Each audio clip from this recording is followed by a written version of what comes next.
好啦，咁咧我哋今次咧就會睇咧第5至第7頁咧，都係做緊因式分解解二次方程，不過咧就比較複雜啲嘅。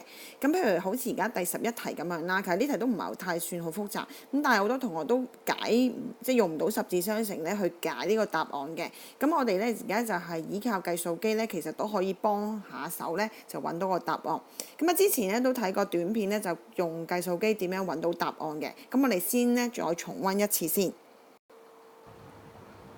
好，第11題我哋進入翻嗰個 program 先啦 ，formula 01跟住入 x 二次個係數啦，就係應該係2嘅。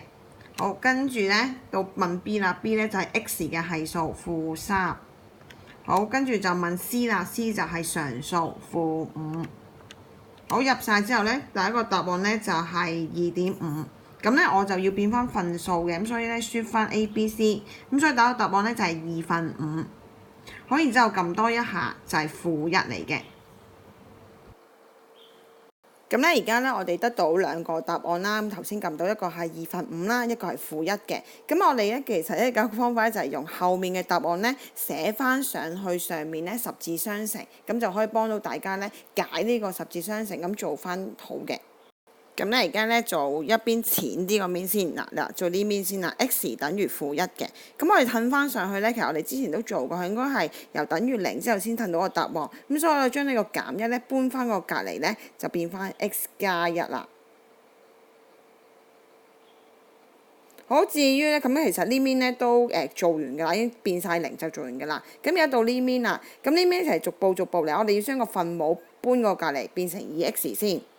頭先都講過啦，你係需要咧再將呢個5咧要搬埋過去，要等於埋0先得嘅。咁所以最後咧應該係 2x 減5等於0。咁嗱，唔好淨係一邊寫，記得係兩邊都要寫。咁所以呢邊咧照抄翻上面就 x 加1等於0。好啊，嗱做到咧兩邊都等於0咧，就可以合併翻為一個十字相乘啦。咁即係 2x 減5同埋 x 加1。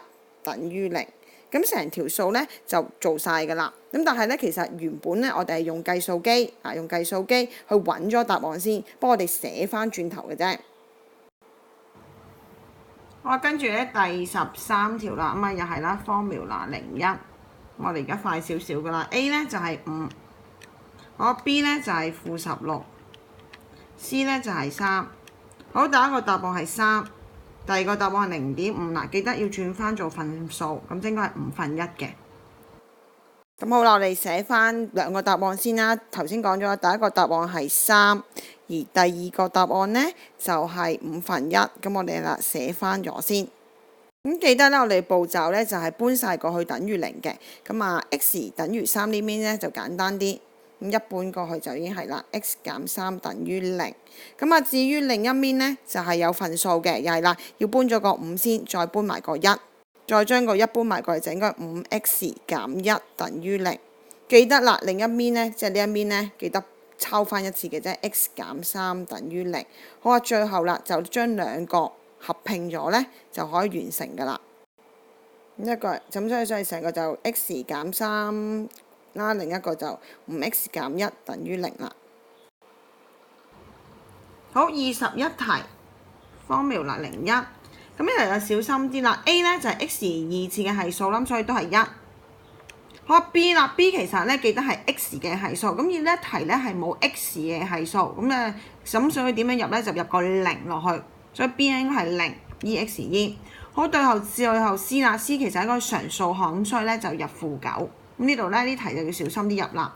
第一個答案係3，第二個答案咧係-3。再提翻啦，嗱呢題咧中間咧係冇咗 x 嘅，咁所以咧我哋當 x 嘅係數咧係0啊。咁入完之後咧得到3同埋-3啦，直接一陣間將個3搬個隔離，同埋-3搬個隔離。咁所以一邊咧就係 x 減3等於0，另一邊咧就係 x加3等於0，再將兩組嘅數咧合併埋咧就搞掂㗎啦。咁所以就 x 減3。好，之後落嚟到25題 formula 01，我呢題咧入翻晒 A、B、C 啦。A 咧就係9啦，B 咧就係6。C 咧就係1。好，第一個答案咧就係負0.33333，所以我要變翻份數咧，其實應該係負1/3。呢個第一個答案。撳多一下，佢亦都係咧負0.33333，咁所以第二個答案咧都係負1/3。呢題咧兩個答案一樣嘅話咧，咁啊其實都係即係都一樣咁樣做法嘅啫。咁啊將個3搬過去，再將個1咧搬埋過去啊。咁所以咧就應該3x加1等於0。咁咧由於兩邊都一樣咧，其實成條數咧其實就係咁樣嘅啫。好，然之後啦，就到最後啦，將兩邊咧合拼埋啊。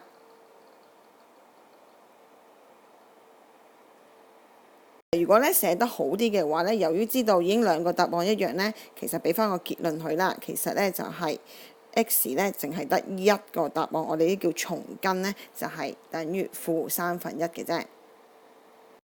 咁啊，同學咧就係啦，如果遇到啲較為複雜嘅即係題目啦，咁啊又要處理，又要用因式分解去解答案嘅時候咧，就可以利用呢個方法咧，嘗試都可以寫好晒所有嘅步驟嘅。好，咁請大家咧就要完成埋咧11至到30題嘅所有題目啦。